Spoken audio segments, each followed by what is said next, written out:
નમસ્કાર વિદ્યાર્થી મિત્રો, ગુડ મોર્નિંગ, જય શ્રી કૃષ્ણ. હું અગ્રાવત હિતેશ આપ સૌ વિદ્યાર્થી મિત્રોનું સંસ્કારદીપ વિદ્યા સંકુલના ઓનલાઈન શિક્ષણ પ્રણાલીની અંદર આપ સૌનું છે તે ખૂબ ખૂબ હાર્દિક સ્વાગત કરું છું. તો વિદ્યાર્થી મિત્રો, આજના છે તે આપણે આ વિડિયો લેક્ચરની અંદર છેલ્લે જે આપણે સવાલ ભણ્યા હતા એ સવાલથી થોડા એવા આગળ વધવાનો પ્રયત્ન કરીએ છીએ. છેલ્લે આપણે લાસ્ટ વિડિયો લેક્ચરની અંદર કંઈક એવું ભણ્યા હતા, એનો જે સવાલ હતો તે કહું છું મિત્રો તમને. અર્થશાસ્ત્રના અભ્યાસમાં કોમ્પ્યુટર ટેકનોલોજીની ઉપયોગિતા સમજાવો. આવો સવાલ આપણે લાસ્ટ વિડિયો લેક્ચરની અંદર છે તે ભણી ગયા છીએ. એમાં જ છે તે આપણે થોડા એવા આજે આગળ વધીએ છીએ. આજનો છે તે આપણો નવો સવાલ છે, અર્થશાસ્ત્રના અભ્યાસમાં ઇન્ટરનેટ ટેકનોલોજીની ઉપયોગિતા જણાવો.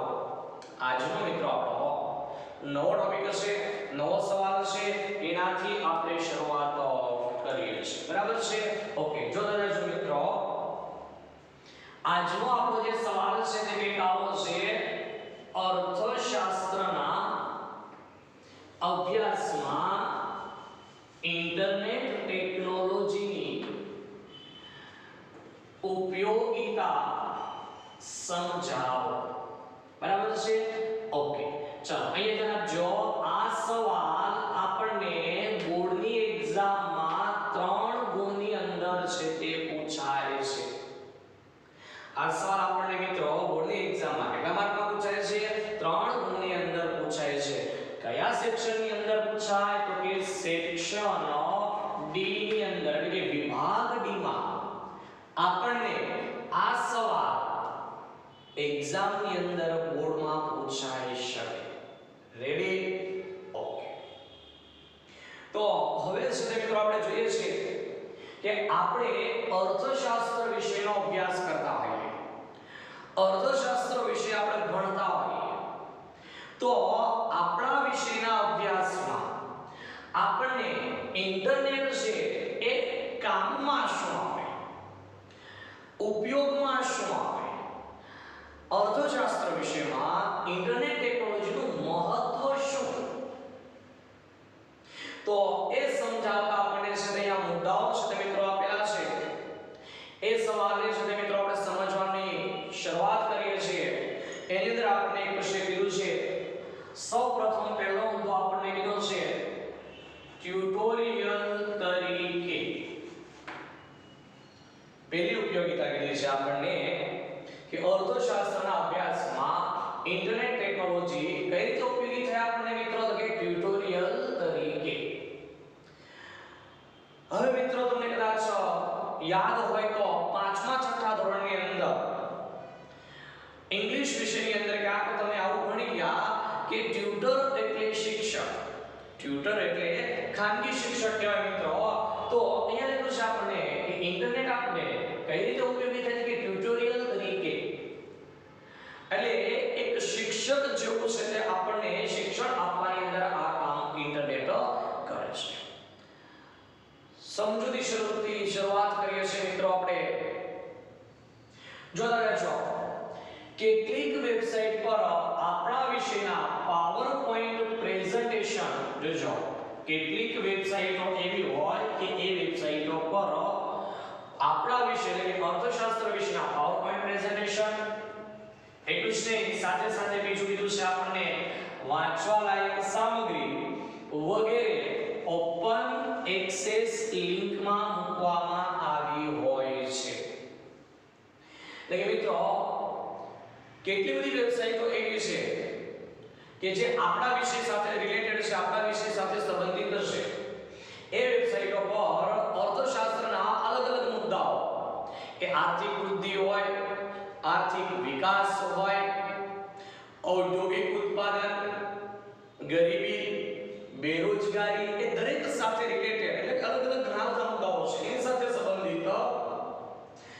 પાવર પોઈન્ટ નામનો છે મિત્રો પ્રોગ્રામ આવે છે. પાવર પોઈન્ટ ની અંદર પ્રેઝન્ટેશનો બનાવેલા હોય.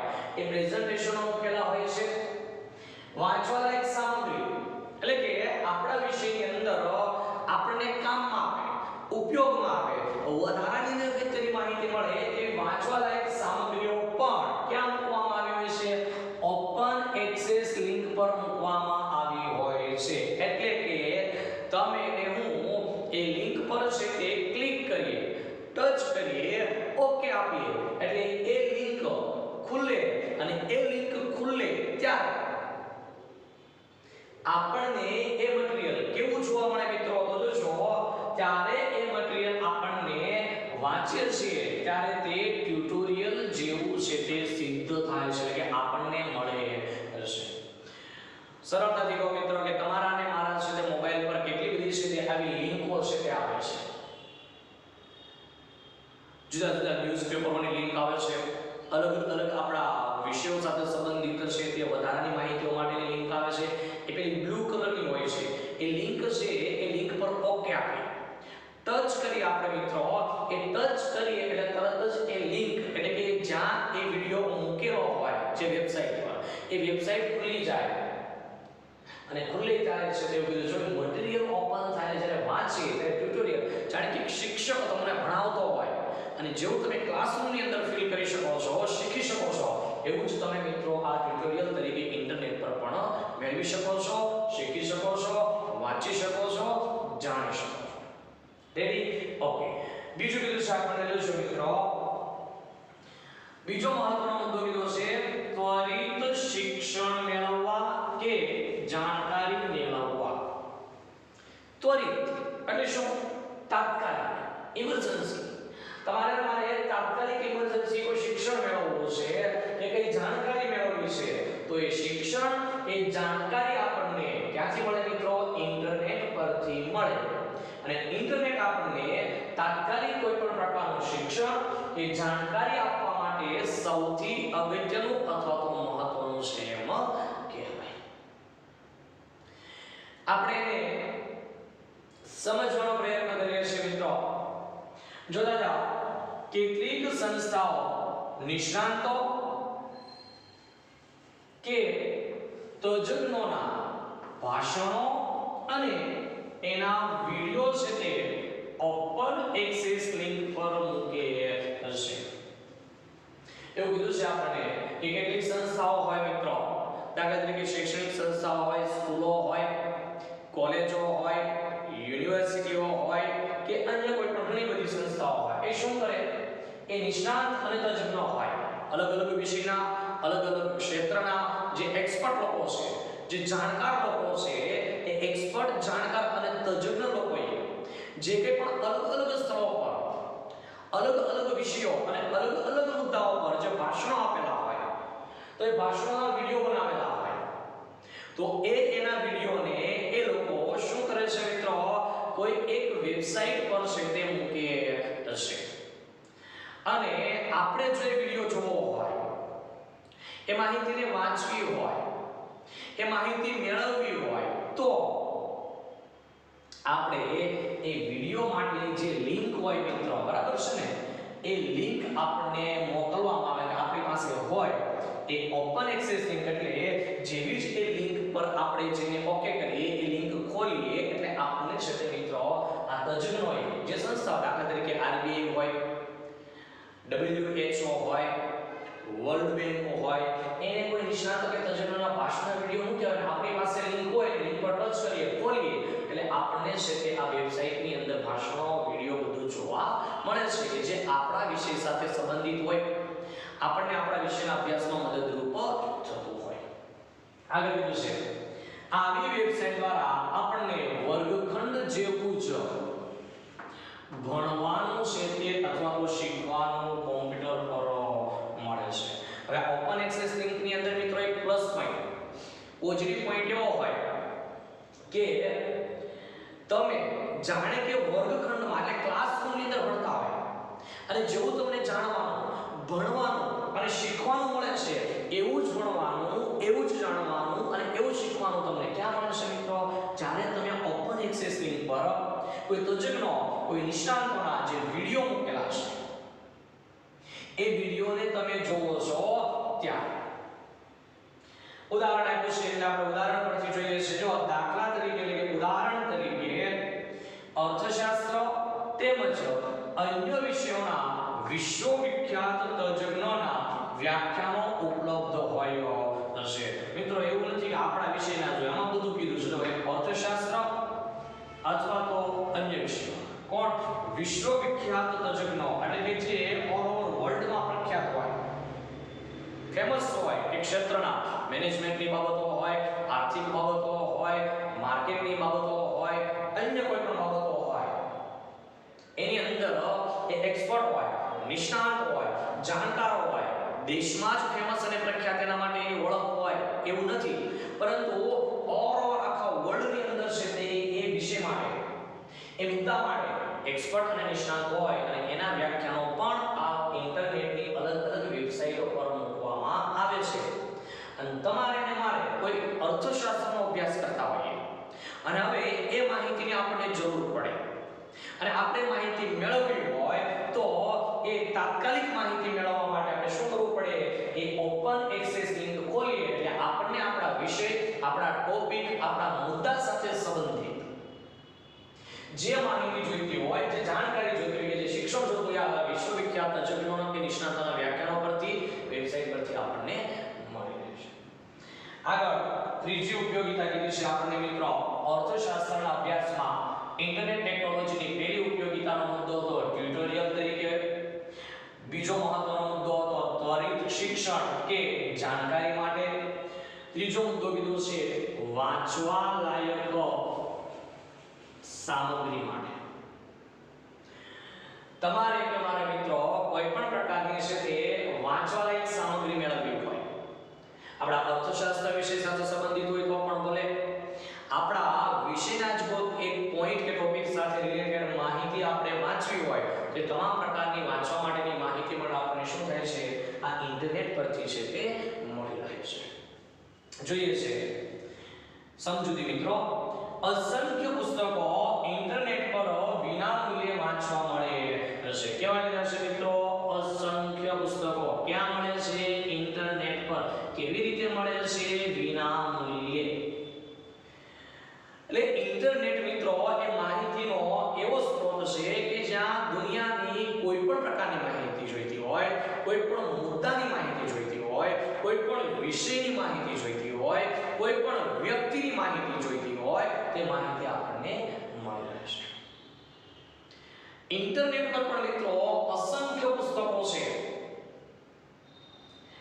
જેને આપણે વિનામૂલ્યે એક પણ રૂપિયો ચૂકવ્યા વગર આપણે એને માહિતી જોવી હોય વાંચવી હોય મેળવવી હોય તો મેળવી શકીએ છીએ બરાબર છે મિત્રો ઓકે ચાલો હવે સાથે પણ કીધું છે જો ઉપરાંત જે તે વિષયના નિષ્ણાતો હોય એ નિષ્ણાતોના લેખો જર્નલો વગેરે છે તે પણ આપણને વાંચવા મળે છે હવે એવું નથી કીધું કે આપણા અર્થશાસ્ત્ર એક જ વિષયનું મટીરીયલ આપણને ઇન્ટરનેટ પર મળી રહે એવું કીધું છે આપણને કે અર્થશાસ્ત્ર ઉપરાંત અન્ય વિષયના એટલે કદાચ આપણે વિજ્ઞાન વિષયની માહિતી મેળવવી હોય મેનેજમેન્ટ વિષયની માહિતી મેળવવી હોય ગુજરાતી વિષય સાથે કોઈ લેખકોની માહિતી મેળવવી હોય સામાજિક વિજ્ઞાન વિષયની માહિતી મેળવવી હોય એકાઉન્ટ સ્ટેટ કેમિસ્ટ્રી ફિઝિક્સ અન્ય કોઈ પણ તો એ વિષયના જે એક્સપર્ટ લોકો હોય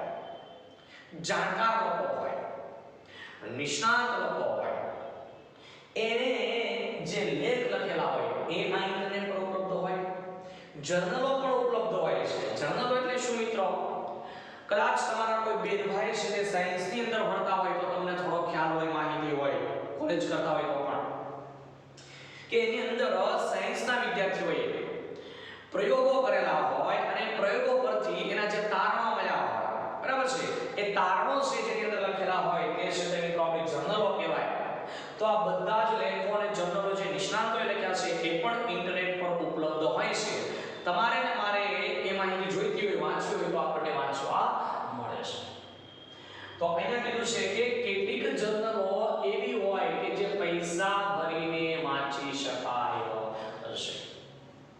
હવે કેટલીક જર્નલ એવી હોય મિત્રો કે જે આપણને અહીંયા કીધું વિના મૂલ્યે મળી જાય, એક પણ રૂપિયો ચાર્જ ચૂકવ્યા વગર.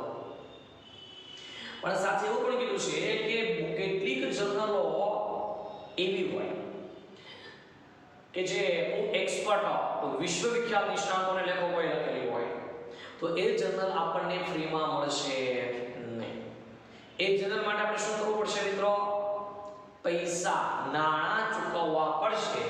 જે વ્યક્તિ નાણાં ચૂકવે એ જ આવી જર્નલો છે તે વાંચી શકે હશે. ટૂંકમાં કહેવું તો કહી શકાય કે આ માહિતી જે છે એને શું કહેવાય મિત્રો? ઈ બુક્સ કહેવામાં આવે છે અથવા તો ઈ જર્નલ્સ કહેવામાં આવે છે. બુક્સ ઇન્ટરનેટ પર હોય મિત્રો અને ઇલેક્ટ્રોનિક સ્વરૂપે હોય એટલા માટે એને ઈ બુક્સ કહેવાય, અને જર્નલો હોય એ પણ છે તે ઇલેક્ટ્રોનિક સ્વરૂપે હોય, ઇન્ટરનેટ ની અંદર આપણને મળે એટલા માટે એને ઈ જર્નલ્સ તરીકે ઓળખવામાં આવે છે.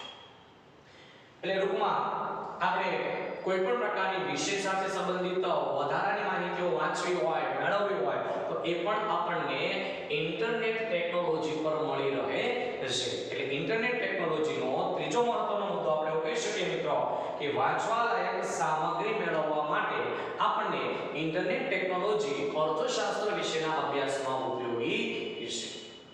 આગળ આપણે કીધું છે ચોથો મહત્વનો મુદ્દો છે વિવિધ માહિતી મેળવવા માટે. આપણે શું કીધું છે મિત્રો? આગળનો અર્થશાસ્ત્રના અભ્યાસમાં ઇન્ટરનેટ ટેકનોલોજીનો ચોથો મુદ્દો છે મહત્વનો કે ઇન્ટરનેટ ટેકનોલોજી વિવિધ માહિતી મેળવવા માટે ઉપયોગી છે. કેવી રીતે આપણને ઉપયોગી થાય મિત્રો એ જોઈએ છે. ઇન્ટરનેટની મદદથી અર્થશાસ્ત્રને લગતી જાણકારી પ્રાપ્ત કરી શકાય હશે. સૌથી પહેલા તો એવું કીધું આપણને કે આપણો વિષય અર્થશાસ્ત્ર છે, એટલે સૌપ્રથમ આપણે કહીએ કે જો એ તો કહી શકાય કે આપણને અર્થશાસ્ત્રની માહિતી મેળવવા માટે ઇન્ટરનેટ ટેકનોલોજી એ ઉપયોગી છે, અગત્યની છે, મહત્વની છે. હવે એવું નથી, મેં કીધું એમ અર્થશાસ્ત્ર આપણો મુદ્દો જ કેવો છે? વિવિધ માહિતી મેળવવા માટે. એટલે અર્થશાસ્ત્ર વિષય ઉપરાંત પણ આપણે અન્ય કોઈ પણ પ્રકારની માહિતી જોઈતી હોય તો એ પણ આપણને મળી રહે છે. દાખલા તરીકે આપણને કીધું છે જો અર્થશાસ્ત્ર વિષયમાં ડિગ્રી આપતી કોલેજો અને યુનિવર્સિટીઓ ની માહિતી મેળવવી હોય તો આપણને ઇન્ટરનેટ પર છે તે મિત્રો મળી રહે છે. દાખલા તરીકે મિત્રો તમારો છે તે આવશે 12મું ધોરણ પૂરું થશે, એટલે 12મા ધોરણ પછી તમે શું થશે તો કે કોલેજની અંદર આવશો. તો અત્યાર સુધી એવું હતું મિત્રો કે કોલેજ વિશે માહિતી જોઈતી હોય તો શું કરવું પડતું? તો કે કોલેજ ઉપર આપણે રૂબરૂ જવું પડતું અને પછી આપણને માહિતી મળે કે ભાઈ કોલેજ કેવી છે, ત્યાં કેટલા કેટલા કોર્સ ચાલે છે, આપણો એ કોલેજનો ટાઈમિંગ શું છે, ત્યાંનું મેરિટ કેટલા ટકાએ આપણને એડમિશન મળે, એ ત્યાંના પ્રોફેસરો કયો કયો સબ્જેક્ટ લે છે તે આપણને, કેટલીની ડિગ્રી છે તે, કોલેજનો સમય, આ બધી જ માહિતી આપણને છે તે મળે. એટલું જ નહીં, સૌથી અગત્યનું કે સુરતની કે ગુજરાતની કે ભારતની કે ઇન્ડિયાની ટોપ 10 યુનિવર્સિટીઓ કઈ તે આપણને ખબર ન હોય, પણ હવે ઇન્ટરનેટની દુનિયાની અંદર મિત્રો આપણે દાખલા તરીકે અર્થશાસ્ત્ર વિષયમાં તમારે જાણવું હોય કે ભાઈ સૌથી સારામાં સારી ઇકોનોમિક્સનું એજ્યુકેશન આપતી કોલેજ કઈ ગુજરાતમાં જોઈતી હોય, ઇન્ડિયામાં જોઈતી હોય, અથવા તો તમારે એવું જાણવું હોય કે દુનિયાની અંદર કઈ યુનિવર્સિટી છે કે જે ઇકોનોમિક્સની અંદર સૌથી બેસ્ટ છે, સારામાં સારી, તો તમે એનું ઇન્ટરનેટ પર જઈએ, બરાબર છે, બ્રાઉઝર ખોલીએ અને ત્યાં જઈને મિત્રો માહિતી સર્ચ કરીશું. જે સર્ચ એન્જિનનો આપણે ઉપયોગ કરતા હોય એ સર્ચ એન્જિનનો ઉપયોગ દ્વારા આપણે માહિતી સર્ચ કરીએ કે ટોપ 10 યુનિવર્સિટી ઇન વર્લ્ડ, એટલે ઓલ ઓવર વર્લ્ડની અંદર ટોપ 10 યુનિવર્સિટીઓમાં કોણ કઈ કઈ છે તેના નામ આવ્યો. આપણે ઇકોનોમિક્સની જોઈતી છે તો આપણે લખવાનું ટોપ 10 યુનિવર્સિટી ઇન ઇકોનોમિક્સ, બરાબર. એટલે ટોપ 10 યુનિવર્સિટી ઇકોનોમિક્સમાં કઈ છે, ઓલ ઓવર વર્લ્ડની જોઈતી હોય તો વર્લ્ડની, ભારતની કઈ કોલેજો છે, કઈ યુનિવર્સિટીઓ ઇકોનોમિક્સમાં બેસ્ટ છે એ માહિતી પણ મળી અને સુરતની જોઈતી હોય તો પણ આપણને કોલેજોની માહિતી મળી રહેશે. ટૂંકમાં અલગ અલગ આવી માહિતી મેળવવા માટે પણ આપણને ઉપયોગી છે. એટલું જ નહીં, આ ઉપરાંત આપણે જાણવું છે કે ભાઈ આ વર્ષનો આપણા દેશનો આર્થિક વિકાસનો દર કેટલો છે, તો એ માહિતી પણ આપણને ઇન્ટરનેટ પરથી મળી રહેશે. આપણે જાણવું હોય કે આપણા દેશનો ઔદ્યોગિક ઉત્પાદનનો દર કેટલો છે, તો એ પણ આપણને ઇન્ટરનેટ પર સર્ચ કરવાથી મળી રહેશે. આપણે જાણવું હોય કે ખેતીનું કૃષિનું કુલ ટોટલ 2021 માં ઉત્પાદન કેટલું થયું, તો એ પણ આપણે મિત્રો ઇન્ટરનેટ પરથી માહિતી મેળવીશું. આમ એવું કહી શકાય કે ઇન્ટરનેટે આપણને અર્થશાસ્ત્ર ઉપરાંત અન્ય માહિતીઓ મેળવવી હોય, વિવિધ માહિતી તે મેળવવામાં પણ આપણને ઉપયોગી થાય છે. ચાલો આગળ કીધું છે આપણને પાંચમો મુદ્દો કીધો છે અન્ય માહિતી મેળવવા માટે. જો પહેલું કીધું છે વિવિધ માહિતી મેળવવા માટે, હવે આ શું કીધું છે? અન્ય માહિતી મેળવવા માટે. જો કીધું છે અર્થશાસ્ત્ર વિષયના સંદર્ભમાં રેફરન્સ બુક, વિવિધ અર્થશાસ્ત્રએ આપેલી વ્યાખ્યાઓ તેમજ કોટ એટલે કે ટાંચણ લખાણ હોય મિત્રો એ મેળવવું હોય તો એ પણ આપણે મેળવી શકીએ છીએ. આપણને એવું કીધું છે મિત્રો કે અર્થશાસ્ત્રની અંદર ઇન્ટરનેટ ટેકનોલોજી અન્ય માહિતી મેળવવા માટે આપણને ઉપયોગી થાય. કેવી રીતે? તો જોઈએ છે આપણે અર્થશાસ્ત્ર વિષયના સંદર્ભમાં આપણે અર્થશાસ્ત્રનો કોઈ પણ એક ટોપિકનો અભ્યાસ કરતા હોઈએ. દાખલા તરીકે ગરીબીનો ટોપિકનો અભ્યાસ કરતા હોઈએ, બેરોજગારીનો અભ્યાસ કરતા હોઈએ, ફુગાવાના દરનો અભ્યાસ કરતા હોઈએ, કોઈ પણ ટોપિકનો એક ટોપિકનો અભ્યાસ કરતા હોઈએ અને એમાં આપણે વધારાની માહિતી જોઈતી હોય, ડિટેલમાં માહિતી જોઈતી હોય, તો એના માટે આપણને રેફરન્સ બુકો પણ ઇન્ટરનેટ પરથી મળી રહે છે કે જ્યાંથી આપણે જે મુદ્દા જે ટોપિક પર માહિતી વધારે મેળવવી હોય તો આપણને રેફરન્સ બુક ઇન્ટરનેટ પર હોય એનાથી આપણે માહિતી મેળવી શકીએ છીએ. બીજું કીધું છે વિવિધ અર્થશાસ્ત્રોએ આપેલી વ્યાખ્યાઓ. હવે તમે કે હું બરાબર છે આપણે ભણી ગયા 11મા ધોરણની અંદર પહેલું ચેપ્ટર આપણે ભણતા હતા, એની અંદર તમને યાદ હોય તો મિત્રો જે અર્થશાસ્ત્રીઓ છે એ અર્થશાસ્ત્રીઓએ અલગ અલગ અર્થશાસ્ત્રની વ્યાખ્યાઓ આપી હતી. આ ઉપરાંત હજી વધારાના કેટલાક લોકો ઘણા બધા અર્થશાસ્ત્રીઓ છે અર્થશાસ્ત્રની વ્યાખ્યા આપેલી છે એ આપણે જાણવી હોય, સમજવી હોય તો ઇન્ટરનેટ પર જે લખીએ કે ડેફિનેશન ઓફ ઇકોનોમિક્સ એટલે આપણને જેટલા અર્થશાસ્ત્રીઓ અર્થશાસ્ત્રની વ્યાખ્યા આપી બધી જ વ્યાખ્યાઓ આપણને મળી છે. સમજાય છે હું કહું છું તે?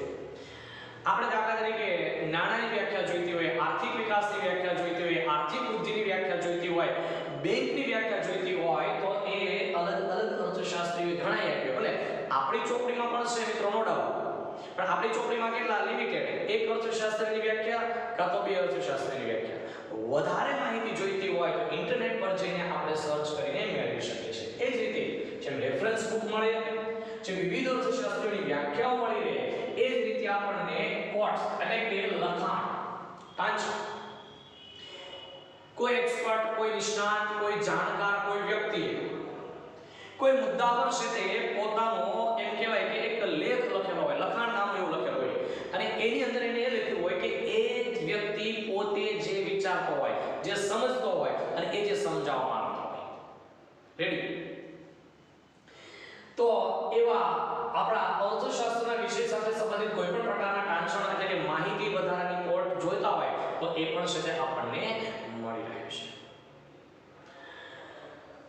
આગળ કીધું છે આપણને છેલ્લો અને લાસ્ટ મુદ્દો અર્થશાસ્ત્ર આપણને આંકડાકીય માહિતી મેળવવા માટે ઉપયોગી થાય છે. ઇન્ટરનેટ ટેકનોલોજી અર્થશાસ્ત્રમાં શેના માટે ઉપયોગી થાય મિત્રો? આંકડાકીય માહિતી મેળવવા માટે. જોતા જઈએ છીએ આપણે કે આંકડાકીય માહિતી મેળવવા માટે ઇન્ટરનેટ ટેકનોલોજી અર્થશાસ્ત્રમાં કઈ રીતે ઉપયોગી થાય. સમજૂતી આપી છે એનાથી શરૂઆત કરીએ છીએ. અર્થશાસ્ત્રમાં અનેક પ્રકારની ગૌણ માહિતીનો ઉપયોગ થાય હશે. મિત્રો આપણા વિષય ઇકોનોમિક્સની અંદર એટલે કે અર્થશાસ્ત્રની અંદર સૌથી વધારે કેવી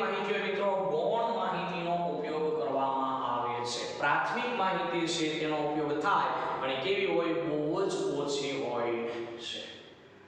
તો જોઈએ છે આપણે કે આપણા અર્થશાસ્ત્ર વિષયમાં કઈ કઈ ગૌણ માહિતીનો ઉપયોગ થાય હશે. તો એમાં આપણે ઉદાહરણ આપ્યા છે.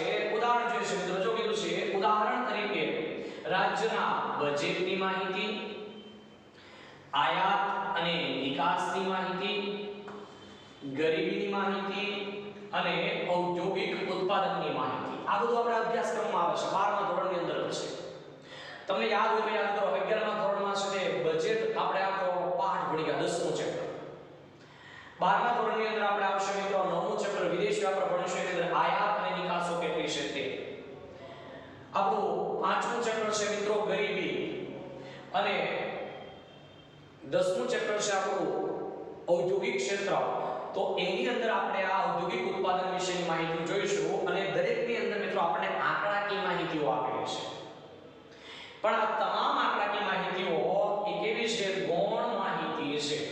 હવે તમને યાદ હોય તો મિત્રો કદાચ ખબર છે આંકડાશાસ્ત્રની અંદર એટલે કે સ્ટેટ વિષયની અંદર તમે ભણી ગયા શરૂઆતમાં કે પ્રાથમિક માહિતી કોને કહેવાય અને ગૌણ માહિતી કોને કહેવાય. બરાબર ને? તો ગૌણ માહિતી એટલે શું? તો કે આપણે ડાયરેક્ટ મેળવેલી હોય નહીં, આપણે પણ બીજા પાસેથી માહિતી મેળવેલી હોય એ માહિતીને ગૌણ માહિતી કહેવામાં આવે છે. હવે પાછો પ્રશ્ન એ થાય કે આ માહિતી પાછી મિત્રો ગમે ત્યાંથી ન મેળવાય. આયાત વિશેની, નિકાસ વિશેની, ગરીબીની, બજેટની, ઔદ્યોગિક ઉત્પાદન એ પણ એવી જગ્યાએથી મેળવવાની કે જ્યાંથી આપણને માહિતી સાચી મળી રહે.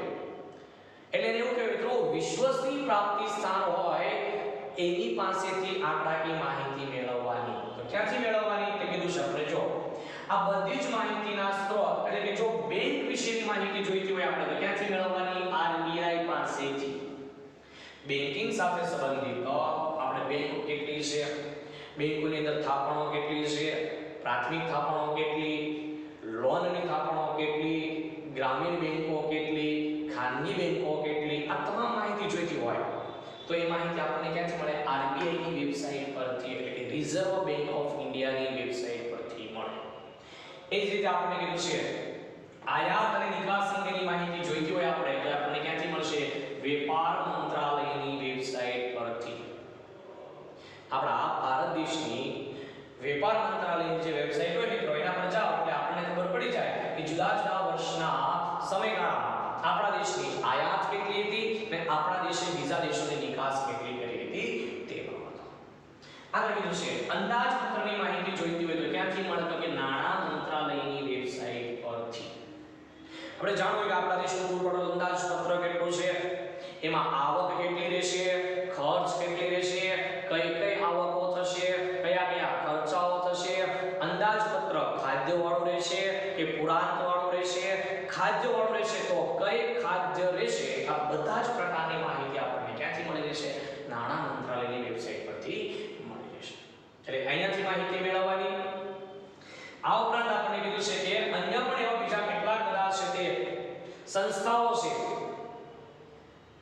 કે જ્યાંથી આપણને અર્થશાસ્ત્ર વિશેની વિશ્વસનીય આંકડાકીય માહિતી મેળવવી હોય તો ઇન્ટરનેટ પર જઈને આ સંસ્થાઓ પાસેથી આપણને માહિતી મળી રહે. કઈ રીતે ક્યાંથી મિત્રો? પેલું કીધું છે CSO, બીજું કીધું છે NSSO, ત્રીજું કીધું છે WHO, ચોથું કીધું છે UNO એટલે કે યુનો, ત્યાર પછી કીધું છે ILO, ત્યાર પછી કીધું છે આપણે IMF અને ત્યાર પછી કીધું છે CMI અને છેલ્લું કીધું છે વિશ્વ બેંક. આ પણ એવા સ્થાનો છે, એવી સંસ્થાઓ છે કે જ્યાંથી આપણને આપણા અર્થશાસ્ત્ર વિષય સાથે સંબંધિત વિશ્વસનીય આંકડાકીય માહિતી મળે છે. હવે યાદ રાખો મિત્રો, આપણને આમાંથી 1 માર્કનો છે તે VSQ પૂછાય છે. શું પૂછાય છે? આપણને 1 માર્કનો VSQ પૂછાયો હશે. બોર્ડની એક્ઝામની વાત કરું છું. શું પૂછાય? તો કે CSO નું પૂરું નામ અને NSSO નું પૂરું નામ પૂછાયો હશે. કોનું પૂરું નામ? CSO નું પૂરું નામ અને NSSO નું પૂરું નામ આપણને પૂછાય છે. શેમાં પૂછાય છે? સેક્શન બી ની અંદર કેટલા માર્કમાં 1 ગુણમાં ready VS very short question section B ની અંદર અને 1 માર્ક ની અંદર પૂછાય આપણે બધાના ફૂલ ફોર્મ જોઈ લઈએ છે મિત્રો બરાબર છે એટલે આ બેને યાદ રાખજો આ બેમાંથી કોઈ પણ એકનું નામ તમને બોર્ડની એક્ઝામમાં પૂછાય છે રેડી ઓકે જોજો CSO એટલે શું સેન્ટ્રલ સ્ટેટિસ્ટિકલ ઓર્ગેનાઇઝેશન CSO નું પૂરું નામ છે મિત્રો સેન્ટ્રલ સ્ટેટિસ્ટિકલ ઓર્ગેનાઇઝેશન બીજું કીધું છે NSS નું પૂરું નામ નેશનલ સેમ્પલ સર્વે ઓર્ગેનાઇઝેશન NSS નું પૂરું નામ શું છે મિત્રો નેશનલ સેમ્પલ સર્વે ઓર્ગેનાઇઝેશન ત્રીજી સંસ્થા કીધી છે આપણને WHO WHO નું પૂરું નામ શું છે વર્લ્ડ હેલ્થ ઓર્ગેનાઇઝેશન ત્યાર પછી કીધું છે યુનો નું પૂરું નામ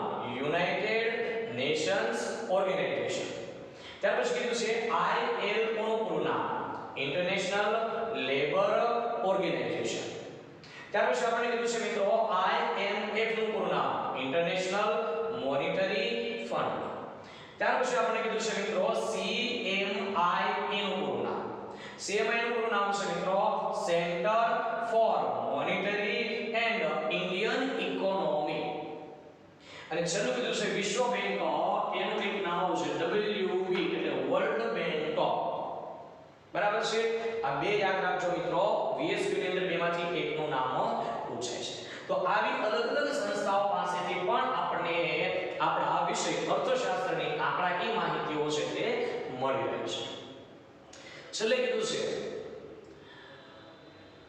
આંકડાકીય માહિતી મેળવવાનું વિશ્વસનીય પ્રાપ્તિ સ્થાન કોને કહેવાય કે જ્યાંથી આપણે આંકડાકીય માહિતી મેળવીએ એ માહિતી 100% સાચી જ હોય બીજો પણ કહેવાય કે વિશ્વસનીય માહિતી કોને કહેવાય તો આપણને એનો અર્થ આપ્યો છે જોતા જજો મિત્રો જે સંસ્થાએ કોઈ પણ છે તે માહિતી જોજો નિષ્ણાંતોની મદદથી એકઠી કરી હોય અને છાપી હોય શું કર્યું હોય મિત્રો જે કંઈ પણ છે તે સંસ્થા હોય આમાં CSO હોય NSS હોય WHO હોય યુનો કોઈ પણ દરેક સંસ્થાએ કોઈ પણ માહિતી વિકાસ સાથે વૃદ્ધિ સાથે માથાદીઠ આવક સાથે સંબંધિત ગરીબી બેરોજગારી વસ્તી આર્થિક વિકાસ ઔદ્યોગિક ઉત્પાદન કૃષિનું ઉત્પાદન ગમે તે માહિતી એને એકત્રિત કરી પણ કોના દ્વારા એકત્રિત કરેલી હોવી જોઈએ નિષ્ણાંતોની મદદથી નિષ્ણાંતોની મદદથી શું કરી હોય એકઠી એટલે ભેગી કરી હોય મેળવી હોય અને પછી આ માહિતીને શું કરી હોય મિત્રો છાપી હોય પ્રિન્ટ કરી હોય તો એ માહિતીને આપણા વિષય અર્થશાસ્ત્રની અંદર માહિતીનો વિશ્વસનીય સ્ત્રોત ગણવામાં આવે છે કેમ તો કે શું કર્યું નિષ્ણાંતોની મદદથી એકઠી કરી અને પછી છાપી છે ગમે તેની પાસેથી મેળવી નથી ગમે તે ન્યૂઝપેપરો પાસેથી મેળવી નથી ગમે તે સંસ્થા કે ગમે તે વેબસાઈટ પાસેથી નહીં સંસ્થાએ મેળવી કોના દ્વારા મેળવી નિષ્ણાંતોની મદદથી એટલા માટે ને પછી છાપી એટલા માટે વિશ્વસનીય માહિતીનો સ્ત્રોત ગણવામાં આવે છે તો આ હતો મિત્રો આપણો આખો છે આજનો સવાલ બરાબર છે કે અર્થશાસ્ત્રના અભ્યાસમાં ઇન્ટરનેટ ટેકનોલોજીની ઉપયોગિતા જણાવો 3 માર્કની અંદર સેક્શન ડી માં છે મિત્રો આ સવાલ આપણને પૂછાય છે તમારે અહીંયાથી શરૂ કરી અને અહીંયા સુધી કમ્પ્લીટ આ સવાલ છે તે આખો લખવાનો હોય અને આવી રીતે કમ્પ્લીટ વ્યવસ્થિત જ મિત્રો લખવાનો છે સવાલ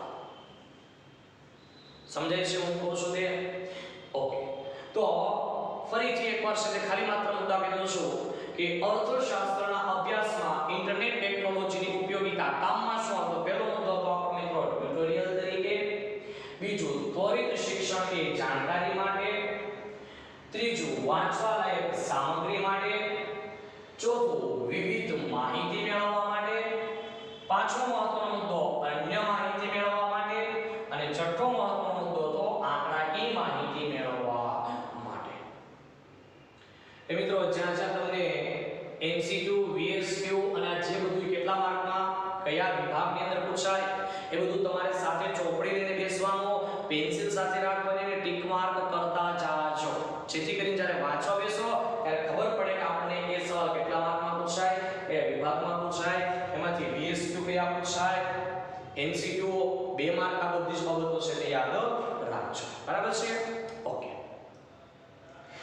આજનું છે મિત્રો હવે આપણે વાત કરીએ હોમવર્કની.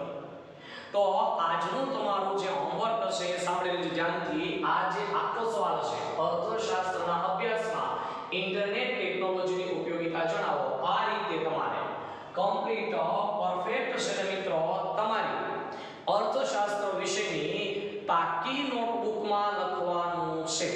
ક્યાં લખવાનું છે? પાકી નોટબુકની અંદર. બીજું, આપણા નિયમ પ્રમાણે માત્ર લખવાનું જ નથી, દરેક વિદ્યાર્થીએ આ કમ્પ્લીટ સવાલો મોઢે પણ કરવાના છે. જ્યારે તમે નોટબુકો એવું બધા આવશો ત્યારે મિત્રો આ તમામ બાબતો છે તે ચેક થશે અને હું સવાલ પણ તમને પૂછીશ, યાદ રાખજો. રેડી? એટલે દરેક વિદ્યાર્થી છે તે આ બાબતોનું ખાસ છે તે ધ્યાન રાખજો. ઓકે મિત્રો, તો આજના છે તે ઓનલાઈન વિડિયો લેક્ચરને આપણે અહીંયા જ અટકાવીએ છીએ. ફરીથી છે તે આપણે નવા છે તે ઉત્સાહ, નવા એનર્જી અને નવા ટોપિક સાથે આવતીકાલે ફરી મળીશું. ત્યાં સુધી રજા